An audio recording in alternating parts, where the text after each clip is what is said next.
real deal. Real fishing information from real fishing experts. Presented by AMSOIL.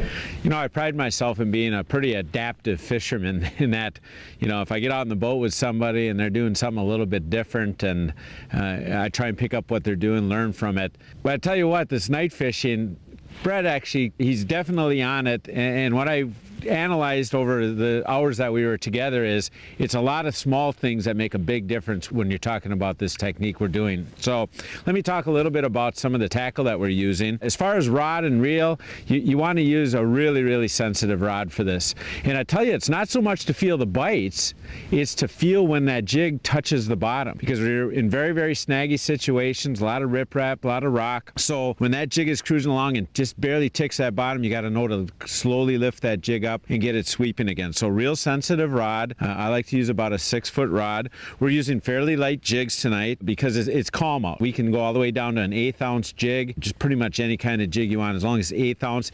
As far as the tails we're using, you need to have something with some kind of an action tail. This is a little ribworm here. Any kind of plastics that got that action tail, something that real easily moves in the water because they're just drifting along. So it just gives it that little bit of movement. I think actually a little bit of sound and water displacement to actually draw that fish in.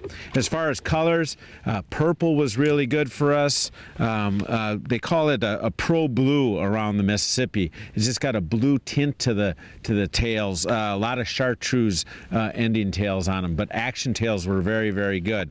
I tell you, one of the key things though, I think that we were both using is some kind of very visible line. I'm using Solar Sensation. He's using Orange Sensation. It's something that shows up real good in spotlights again, so you can see when that jig hits the bottom. The other thing is this is a place where I really suggest monofilament. I'm a big proponent of no stretch lines for jigging. I love Fireline, I love Nanofill, but in this case, those kind of no stretch lines can actually be a detriment, I think, because they move the jig too much.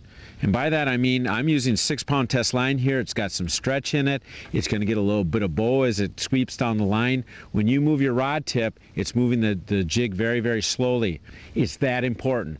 So moving that jig slow, being able to feel when it's just ticking the bottom with a sensitive rod, you'll feel the bite. It's a great bite. Set the hook and reel those fish in. Very specific equipment for a very cool technique.